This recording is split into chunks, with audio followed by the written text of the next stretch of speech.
यानंतर पाहूया दुपारच्या 100 बातम्या। संतोष देशमुख हत्या आणि खंडणी प्रकरणातील मुख्य आरोपी वाल्मिक कराडला 14 दिवसांची न्यायालयीन कोठडी सुनावण्यात आली आहे। हत्या प्रकरणी कराडवर मकोका अंतर्गत गुन्हा दाखल करण्यात आला आहे। संतोष देशमुख यांच्या मारेकऱ्यांचा खटला फास्ट ट्रॅक कोर्टामध्ये चालवा, त्यांना तात्काळ फाशी द्या अशी मागणी मंत्री धनंजय मुंडे यांनी केली आहे। कोणी काय म्हणावं हा विषय वेगळा असल्याचं म्हणत त्यांनी दमानिया यांच्यावर बोलणं टाळलं। वाल्मिक कराड सर्दी खोकला ताप असल्याची माहिती डॉक्टरांनी दिलेली आहे, तर कराडवर उपचार सुरू असल्याचं डॉक्टरांनी सांगितलं। संतोष देशमुख यांचा मारेकरी असलेल्या विष्णू साठेंना बीडऐवजी लातूर कारागृहाची मागणी का केली याबद्दल अंजली दमानिया यांनी नवीन माहिती समोर आणली आहे। लातूर कारागृहामध्ये आरोपी विष्णू साठेच्या संबंधित नातेवाईक आणि जवळचे लोक आहे, त्यामुळेच त्यानं त्या कारागृहाची मागणी केल्याचा दावा दमानिया यांनी केला।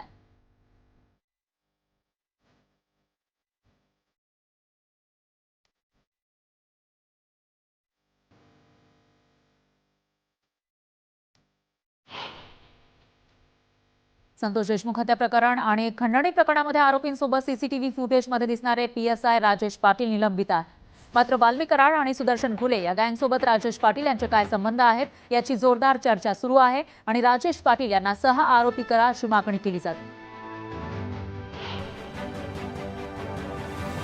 सैफ अली खानवरील हल्ल्यानंतर त्याला आता डिस्चार्ज देण्यात आला आहे। यावेळी पोलिसांच्या सुरक्षेत तो त्याच्या घरी पोहोचला, तर पुढे देखील त्याच्यासाठी नवीन सिक्युरिटी टीम नियुक्त करण्यात आली आहे। 24 तास ही टीम सैफच्या सुरक्षेसाठी तैनात असेल। शिवसेना नेते संजय निरुपम यांनी ट्विट करून सैफ अली खानच्या तब्येतीवरून सवाल उपस्थित केले। 2.5 इंचांपर्यंत चाकू शिरल्यानंतरही ते फक्त 5 दिवसांमध्ये रुग्णालयातून डिस्चार्ज मिळाल्यानंतर इतके फिट कसे असा सवाल निरुपम यांनी केला।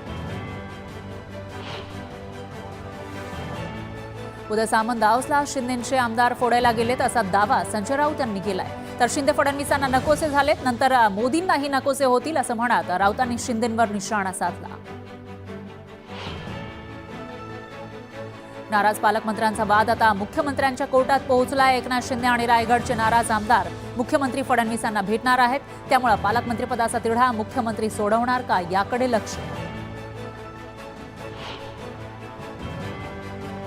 यंदा राज्याच्या अर्थसंकल्पात कठोर निर्णय घ्यावे लागतील। मागील वर्षी निवडणुकांमुळे हात सैल सोडला होता, पण आता तसं होणार नाही असं वक्तव्य उपमुख्यमंत्री आणि अर्थमंत्री अजित पवार यांनी केलंय, तर राज्यावरील कर्जाचा बोजा वाढल्यामुळे आर्थिक दुष्परिणाम होत असल्याचंही ते म्हणाले।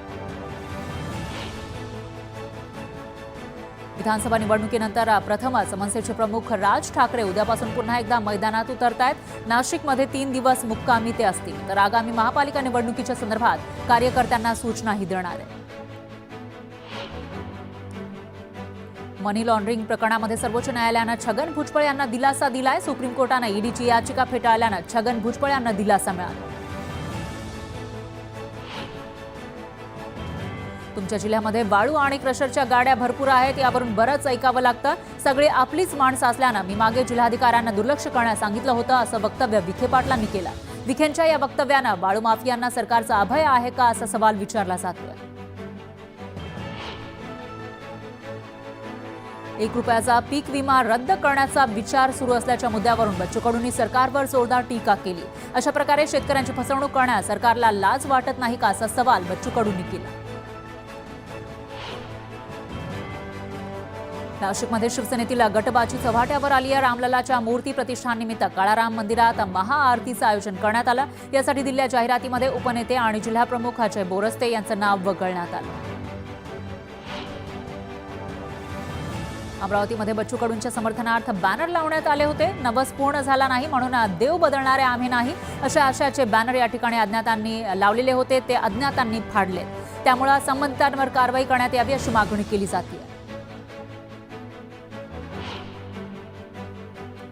शिवसेना विधानसभा प्रमुख बद्रीनारायण भुमरे, माजी सभापती सुरेश गावंडेंसह अनेक कार्यकर्त्यांनी उद्धव बाळासाहेब ठाकरे सेनेला जय महाराष्ट्र केलाय, तर ठाकरेंच्या सेनेला सोडचिठ्ठी देत अजित पवारांच्या राष्ट्रवादीमध्ये त्यांनी प्रवेश केला।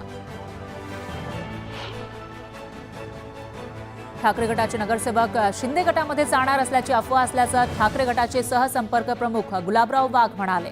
कोणतेही पदाधिकारी अथवा नगरसेवक शिंदे गटात जाणार नाही असा विश्वास गुलाबराव वाघ यांनी व्यक्त केला।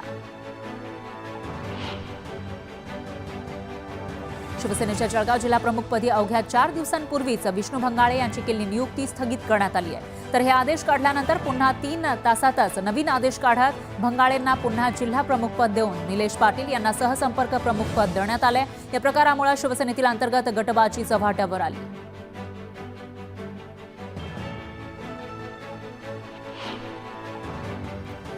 पंतप्रधान मोदी महाकुंभ मेळाव्यात जाणार आहे. 5 फेब्रुवारीला पंतप्रधान मोदी महाकुंभमध्ये येणार आहे. तिथं पवित्र स्नानही करणार आहे. 11 फेब्रुवारीला शिवप्रतिष्ठान संघटनेच्या मोहिमेची रायगडावर सांगता होणार आहे. मोदींना या समारंभाला उपस्थित राहण्याचं निमंत्रण द्यायला संभाजी भिडे दिल्लीत गेले होते, पण त्यांना मोदींनी भेटीची वेळ दिलीच नाही. त्यामुळे संभाजी भिडेंना अखेर भेट न घेताच माघारी परतावं लागलं. ईडी सारख्या केंद्रीय तपास यंत्रणांनी कायद्याच्या चौकटीत राहून काम करण्याची वेळ आली आहे. कायदा हातात घेऊन नागरिकांची छळवणूक करणं थांबवा असे खडे बोल सुनावत उच्च न्यायालयानं ईडीला 1 लाख रुपयांचा दंड ठोठावला. रिक्षा आणि टॅक्सीच्या भाड्यात आता वाढ होण्याची शक्यता आहे. सीएनजीचे दर वाढल्यानं भाडेवाढीची शक्यता आहे. भाडेवाढ झाल्यास रिक्षाचे दर 23 वरून 26 रुपयांवर जाण्याची शक्यता आहे. त्यामुळे पुन्हा एकदा सामान्यांच्या खिशाला कात्री बसण्याची शक्यता आहे. राज्य परिवहन महामंडळाच्या एसटी बहुचर्चित 1310 गाड्या भाडेतत्वावर घेण्याच्या निविदा प्रक्रियेतील घोटाळ्याची मुख्यमंत्री फडणवीस यांनी गंभीर दखल घेतली आणि अखेर ही निविदा प्रक्रियाच रद्द करत महामंडळाला मोठा धक्का दिला. नव्यानं पारदर्शीपणे निविदा प्रक्रिया राबवण्याचे आदेशही महामंडळाला देण्यात आले. टोरेस गैरव्यवहार प्रकरणामध्ये आर्थिक गुन्हे शाखेनं 9 परदेशी आरोपींविरोधात ब्लू कॉर्नर नोटीस बजावलेली आहे. त्यामध्ये 8 युक्रेनचे आणि 1 तुर्कस्तानचा नागरिक आहे. या प्रकरणातील मुख्य आरोपींना 200 कोटी रुपये परदेशात पाठवल्याचा संशय आहे. कुंभारली घाटमार्गे गुरांची वाहतूक करणारा ट्रक शिरगाव पोलिसांनी पकडला. 22 जनावरांसह ट्रक ताब्यात घेण्यात आला आहे. तर कत्तलीच्या उद्देशानं गुरं घेऊन जात असल्याचा संशय पोलिसांनी व्यक्त केला. नागपूरच्या खैरी इथल्या शेतामध्ये एकाच वेळी 5 मोर आणि काही पक्ष्यांचा मृत्यू झाल्यानं खळबळ माजली. मृत पक्ष्यांच्या अवयवाचे नमुने तपासणीसाठी न्याय वैद्यक प्रयोगशाळेमध्ये तसंच भोपाळ इथल्या संस्थेला पाठवले जाणार. पिंपरी चिंचवडमध्ये एका सोसायटीमध्ये मुलासह मावशीला कारनं उडवलं. अपघातामध्ये मुलाचा पाय फ्रॅक्चर झालाय तर मावशीला सुद्धा चांगलाच मार लागलाय. हा संपूर्ण प्रकार सीसीटीव्हीमध्ये कैद झाला. मुंबई गोवा महामार्गावरील परशुराम घाटातील धोकादायक ठरलेल्या दरडीच्या ठिकाणी लोखंडी जाळीद्वारे उपाययोजना केल्या जात आहेत. त्याशिवाय कोसळलेल्या संरक्षण भिंतीच्या बाजूला गॅबलिंग वॉल उभारण्याचं कामही सुरू केलंय. परभणीतील सेलू तालुक्यामध्ये 10 ते 12 एकरवरील ऊस जळून खाक झाला. विद्युत तारांमधील संघर्षामुळे ही घटना घडल्याचा अंदाज आहे. तर यामध्ये शेतकऱ्याचं 25 लाखांचं नुकसान झालं आहे आणि महावितरणला नुकसान भरपाई द्यावी अशी मागणी केली जाते. देवरुखवासियांचं आरोग्य राम भरोसे आहे असं म्हणायला हरकत नाही. कारण देवरुखमधील एका विहिरीमध्ये कुत्री मांजरी घुशी पडून कुसतायत. संपूर्ण परिसरामध्ये दुर्गंधी पसरलेली आहे. पण तरीही नगरपंचायतीचं दुर्लक्ष होत असल्यानं नागरिकांनी संताप व्यक्त केला. मृदा आणि जलसंधारण मंत्री संजय राठोड यांनी पुष्पा सिनेमातील झुकेगा नहीं साला डायलॉगवर ऍक्टिंग केली. गळ्यावरून हात फिरवत त्यांनी मारलेल्या फिल्मी स्टाईलचा व्हिडिओ व्हायरल झाला. पालघर जिल्ह्यामध्ये स्थलांतरित पक्ष्यांचं आगमन झालं आहे. तिबेट आणि लडाख इथल्या रुडी शेलडफ म्हणजेच ब्राह्मणी बदक या परदेशी पक्षाचं समुद्र किनाऱ्यावर आगमन झालंय. तर या पक्ष्यांना पाहण्यासाठी पर्यटकांनी गर्दी केली. वसईमध्ये दुचाकीवरून जाताना भोईदापाडा भागामध्ये एका बिबट्यानं अचानक हल्ला केला. हल्ल्यानंतर दुचाकी स्वारानं आरडाओरडा केल्यानंतर बिबट्या पळाला. पण या घटनेमध्ये ही घटना घडली त्याच्यानंतर परिसरामध्ये भीतीचं वातावरण निर्माण झालंय. मालेगाव महानगरपालिका प्रशासनानं शहरामध्ये अतिक्रमण हटाव मोहीम सुरू केली आहे. वाहतुकीला अडथळा निर्माण करणारी सुमारे 125 पेक्षा जास्त अतिक्रमणं जेसीबी लावून उद्ध्वस्त करण्यात आली. यवतमाळ जिल्ह्यामध्ये कापसाच्या भाववाढीच्या शेतकऱ्यांना प्रतीक्षा आहे. त्यामुळे कापूस विक्रीची गती मंदावली आहे. सध्या खासगी बाजारपेठेमध्ये कापसाला 7,200 रुपयांचा दर मिळतोय तर सीसीआय कडून 7,400 रुपयांचा दर मिळतोय. हिंगोलीमध्ये रेल्वे विभागाकडून नवलगव्हाण ते मासेलू या रेल्वे स्टेशन दरम्यान रेल्वे रुळाच्या देखभाल दुरुस्तीचं काम हाती घेण्यात आलंय। या कामासाठी पुढील महिनाभरात आठवडाभरातून 4 दिवस रेल्वेचा लाईन ब्लॉक असेल, त्यामुळे या वेळेमध्ये रेल्वे गाड्या उशिराने धावतील। पारोळा बस स्थानकामध्ये पाणी साचलं, त्यामुळे प्रवाशांची गैरसोय होतीये। बांधकाम साहित्य विटांचे तुकडे बस स्थानकामध्ये पडून आहेत, त्यामुळे प्रवाशांना अडचण होतीये। तर बस स्थानकामध्ये अत्याधुनिक पद्धतीने काम करण्याची मागणी नागरिक करत आहेत। कुंभमेळ्याबाबत आक्षेपार्ह विधान केल्याप्रकरणी राष्ट्रवादीच्या प्रज्ञा पवार यांच्यावर गुन्हा दाखल करण्याची मागणी भाजपच्या रुपाली देसाई यांनी केली आहे। याबाबत मिरज शहर पोलिसांकडे तक्रारही दाखल करण्यात आली। सांगलीच्या विटा इथल्या शासकीय निवासी शाळेतील विषबाधा झालेल्या विद्यार्थ्यांची संख्या 29 वर केली आहे। राष्ट्रवादीचे नेते वैभव पाटील यांनी विद्यार्थ्यांची भेट घेऊन विषबाधा प्रकरणाची सखोल चौकशीची मागणी केली आहे। अयोध्येमध्ये प्रभू श्रीरामाच्या प्राणप्रतिष्ठेला 1 वर्ष पूर्ण झाल्याच्या निमित्तानं नागपुरात जयस्तुते फाउंडेशनतर्फे महाल परिसरात 11,000 दिव्यांनी दीपोत्सव साजरा करण्यात आला। यावेळी आकर्षक रांगोळी काढून त्यावर दिव्यांनी आकर्षक सजावट करण्यात आली। हिंगोलीच्या कोळसा इथल्या प्रसिद्ध खंडोबा देवस्थानच्या यात्रेला सुरुवात झाली आहे। शेकडो वर्षांची परंपरा असलेल्या या यात्रेत भाविक खंडोबाचं दर्शन घेतात। पंचक्रोशीतील भाविकांची इथं गर्दी असते। वर्ध्याच्या सालोडमध्ये पोलीस निरीक्षक संदीप कापडे यांच्या हस्ते कबड्डी स्पर्धेचं उद्घाटन करण्यात आलं। यावेळी खाकी वर्दीतील कर्तव्यासोबत खेळाडू वृत्ती जपणारे संदीप कापडे यांचा व्हिडिओ सोशल मीडियावर व्हायरल झालाय। धाराशिव शक्तीपीठ महामार्गाला शेतकऱ्यांकडून कडाडून विरोध होतोय। यावेळी बाधित शेतकरी आक्रमक झाले आहेत। त्यांनी शुक्रवारी धरणे आंदोलनाचा इशारा दिलाय। 13 जिल्ह्यांमध्ये एकाच वेळी आंदोलन होणार आहे। महाराष्ट्राची कुलस्वामिनी आई तुळजाभवानी मंदिराचं वार्षिक उत्पन्न 10 वर्षांमध्ये 15 ते 16 कोटींनी वाढलंय। मागील वर्षाच्या तुलनेत एका वर्षामध्ये उत्पन्न हे 47 लाखांनी वाढलंय। चाळीसगाव तालुक्यातील जवळपास 1800 शेतकरी मागील 1.5 वर्षापासून ठिबक सिंचन अनुदानाच्या प्रतीक्षेत आहेत। त्यामुळे लवकरात लवकर अनुदान देण्यात यावं अशी मागणी केली जाते। केंद्रीय मंत्री रामदास आठवले 2 दिवसीय अलिबाग दौऱ्यावर होते। यावेळी त्यांनी अलिबागमधील समुद्रकिनारी भटकंती केली। किनाऱ्यावर नारळ पाणी पिण्याचाही आनंद त्यांनी लुटला। सोलापूर पालिकेकडून मराठी भाषा संवर्धन पंधरवड्यानिमित्त ग्रंथदिंडीचं आयोजन करण्यात आलं होतं। मराठी भाषेचा वारसा पुढे नेण्याचा संदेश यावेळी देण्यात आला।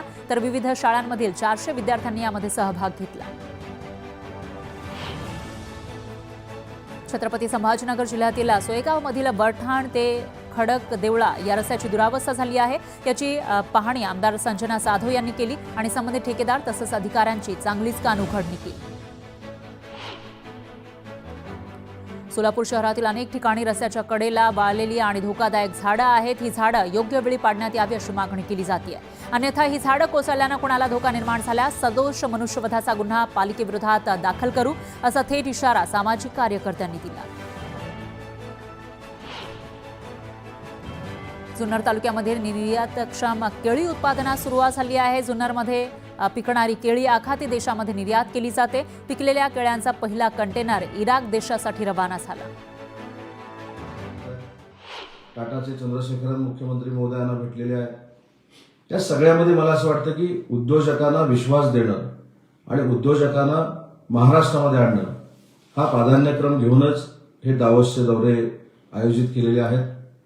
आजच्या दौऱ्यानंतर माननीय मुख्यमंत्री उद्या मीडियाशी देखील इंटरॅक्शन करणार आहेत आणि या सगळ्यामध्ये मला असं वाटतं की जे एमओयू होत आहे आणि ते एमओयू झाल्यानंतर आमच्यातले काही हितचिंतक त्याची अंमलबजावणी होते की नाही याकडे लक्ष ठेवून असतात। त्याचं उत्तर म्हणजे मागील 2 वर्षांमध्ये झालेले जे एमओयू होते त्याच्यामधले 83% एमओयू आम्ही प्रत्यक्षामध्ये उतरवतोय।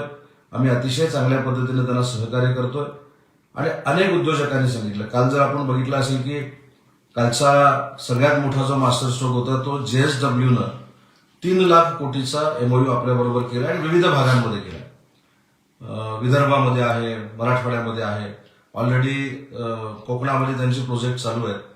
3 लाख कोटीचे प्रोजेक्ट महाराष्ट्रामध्ये आणताना त्यांनी जी भावना व्यक्त केली, त्यांनी अशा पद्धतीची भावना व्यक्त केली की महाराष्ट्रासारखं दुसरं स्टेट असू शकत नाही की ज्या ठिकाणी उद्योजकांनी यावं आणि गुंतवणूक करावं। महाराष्ट्र ही उद्योजकांचं समर्थन करणारी भूमी आहे, अशा पद्धतीचे गौरवोद्गार सज्जन जिंदाल ज्यांनी 3 लाख कोटी महाराष्ट्रामध्ये आणण्याचा निर्णय घेतला त्यांनी देखील घेतलेला आहे. डेटा सेंटरमध्ये फार मोठी गुंतवणूक होते. त्याच्यामुळे मला असं वाटतं की आज झालेल्या MOU नंतर हा नक्की आमचा दौरा यशस्वी होईल आणि ज्या काही गोष्टी केल्या जात होत्या, किती MOUs होतील, किती उद्योजक महाराष्ट्रामध्ये येतील, उद्योजक नक्की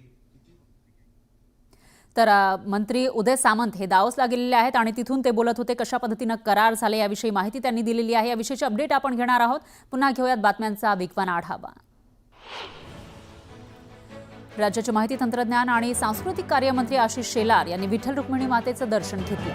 यावेळी मंदिर समितीकडून त्यांचं विठुरायाची मूर्ती देऊन सत्कार करण्यात आला. उरणमध्ये बर्ड फ्लूमुळे मोठ्या प्रमाणामध्ये नुकसान झालं आहे. 2 दिवसात 1237 कोंबड्या नष्ट करण्यात आल्या. त्यामुळे बाधित 43 शेतकऱ्यांना नुकसान भरपाई मिळणार असल्याची माहिती. रायगड तालुक्यातील उरणमध्ये बर्ड फ्लूचा धोका वाढलेला आहे. त्यामुळे पशुवैद्यकीय अधिकाऱ्यांनी हजारो कोंबड्या आणि अंडी नष्ट केली. तर तब्बल 3 आठवडे चिकनची दुकानं या ठिकाणी बंद असतील. आंबेगावातील भीमाशंकर सहकारी साखर कारखान्याला राज्यातील साखर उद्योगातील अग्रेसर संस्था वसंतदादा शुगर इन्स्टिट्यूटचा सर्वोत्कृष्ट ऊस विकास पुरस्कार जाहीर झालाय. गाळप हंगामामध्ये साखर उद्योगात उल्लेखनीय कामगिरी केल्याबद्दल हा गौरव केला जाणार आहे. जळगाव जिल्ह्यातील चोपड्यामध्ये पपई उत्पादक शेतकऱ्यांनी काढणीला सुरुवात केली आहे. यंदा पपईला चांगला दर मिळतोय, त्यामुळे शेतकरी सुखावला. परभणी जिल्ह्यातील विविध बँकांनी यंदाच्या रब्बी हंगामात डिसेंबर अखेरपर्यंत 21,955 शेतकऱ्यांना 148 कोटी 74 लाख रुपये पीक कर्ज वितरित केलंय. तर पीक कर्ज वाटपाचे सरासरी 19.20% उद्दिष्ट साध्य केलंय. घरासमोर पेटवलेल्या शेकोटीमध्ये पडून गंभीररित्या भाजलेल्या 8 महिन्यांच्या मुलाचा उपचारादरम्यान मृत्यू झाला. ही घटना जळगाव तालुक्यातील नांद्रा खुर्द इथं घडली आहे. तर हा मुलगा घरासमोर पेटवलेल्या शेकोटीजवळ खेळत होता. त्यावेळेला तोल चावून तो शेकोटीत पडला. जळगावच्या शिरसोली इथं झेंडूच्या फुलांवर मर रोगाचा प्रादुर्भाव झालाय. त्यामुळे शेतकऱ्यांचं मोठं आर्थिक नुकसान होत आहे. लग्नसराईमध्ये झेंडूच्या फुलांना चांगली मागणी असते, पण फुलावर रोग पडल्यानं ती काढून टाकण्याची वेळ शेतकऱ्यांवर आली आहे. पुण्यातील एका इमारतीमधील पहिल्या मजल्यावरील पार्किंगमधील कार पुढे घेण्याऐवजी चुकून मागे घेतल्यानं ती थेट तळ मजल्यावर पडली. यामध्ये कार चालक किरकोळ जखमी झालाय. तर या घटनेचा थरार CCTVमध्ये कैद झाला. पुण्यातील कर्वेनगर इथल्या ज्येष्ठ महिलांना भर रस्त्यात लुटण्यात आलंय. महिलांच्या गळ्यातील मंगळसूत्र हिसकावून घेताना अर्धा भाग तुटून खाली पडला होता. त्याच्यानंतर चोरटा परत मागे आला आणि त्यानं पडलेला तो भागही उचलून नेला. नवी मुंबईतील बाशी खाडी पुलावर मालवाहू ट्रकला भीषण आग लागली. शॉर्ट सर्किटमुळे ही आग लागल्याची माहिती आहे. तर अग्निशमन दलाच्या मदतीनं ही आग विझवण्यात यश आलं. शहापूर तालुक्यातील 11वीच्या विद्यार्थिनीनं शाळेच्या मुख्याध्यापकांविरोधात विनयभंगाची तक्रार दाखल केली आहे. मुख्याध्यापक प्रभाकर जाधव यांना पोलिसांनी ताब्यात घेतलंय. चौकशी सुरू आहे. उल्हासनगरमधून एका बांगलादेशी महिलेला क्राईम ब्रांचनं अटक केली. तसंच या महिलेला घर देणाऱ्या घर मालकावरही पोलिसांनी गुन्हा दाखल केला. पुण्यातील कोथरूड परिसरातील एका सोसायटीच्या पार्किंगमध्ये जात महिलेच्या गळ्यातील सोन्याची चेन चोरट्यांनी लंपास केली. चेन हिसकावून 2 आरोपी फरार झाले. तर हा सर्व घटनाक्रम CCTVमध्ये कैद झाला. नाशिकमध्ये पंचवटी भागामध्ये इमारतीमधील पार्किंगवरून दोघांमध्ये वाद झाला. या वादातून एकाला बेदम मारहाण करण्यात आली. या मारहाणीमधून अंतर्गत रक्तस्राव झाल्यानं एकाचा मृत्यू झालाय. या प्रकरणी पोलिसात गुन्हा दाखल करण्यात आला. पुण्यात वाहनांच्या तोडफोडीचं सत्र सुरूच आहे. येरवडा भागामध्ये अज्ञातांनी वाहनांची तोडफोड करत दहशत माजवण्याचा प्रयत्न केला. यावेळी अज्ञातांविरोधात पोलिसात गुन्हा दाखल झालाय.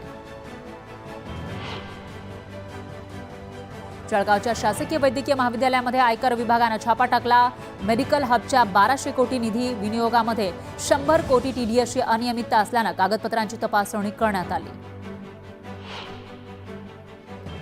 ठाण्यातून वेल माशाची उलटी पोलिसांनी जप्त केली आहे. तब्बल 5 कोटींची 5 किलो 48 ग्राम उलटी पोलिसांनी जप्त केली आणि तस्करांना बेड्या ठोकल्या. मुंबई आणि परिसरातील पाईप गॅस ग्राहकांना प्रत्येक बिलावर आकारले जाणारे 10 रुपये सुविधा शुल्क त्यावरील 18% GST सह आता रद्द होणार आहे. गॅस महाव्यवस्थापक भाविन शहांसोबत झालेल्या बैठकीमध्ये हा निर्णय घेण्यात आला आहे. नागपूर विमानतळाच्या धावपट्टीच्या रिकार्पेटिंगसाठी गडकरींनी दिलेली 1 महिन्याची मुदत आज संपुष्टात आली आहे. मुदत संपूनही धावपट्टीचं रिकार्पेटिंग मात्र अपूर्ण आहे. तर रिकार्पेटिंग रखडल्यानं विमानाच्या वेळेत बदल करण्यात आले आणि विमान तिकिटांच्या दरातही वाढ झाली आहे.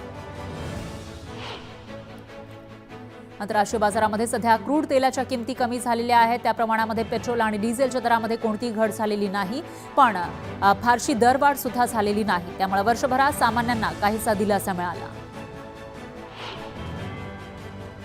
देशात नोव्हेंबर-डिसेंबर 2024 या 2 महिन्यांमध्ये खाद्यतेलाच्या आयातीमध्ये 16% वाढ झाली आहे. तर प्रामुख्यानं सूर्यफूल आणि सोयाबीनच्या आयातीमध्ये वाढ झाली आहे, पण दरवाढीमुळे पाम तेलाच्या आयातीत घट झाली.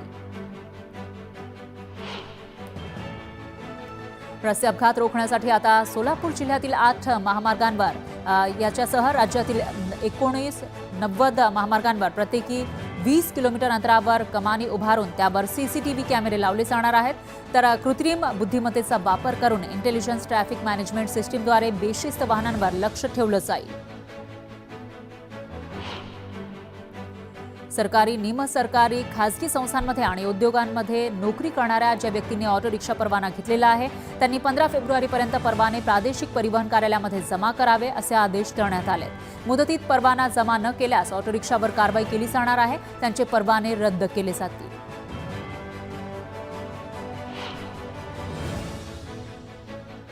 यानंतर घेऊयात एक छोटासा ब्रेक.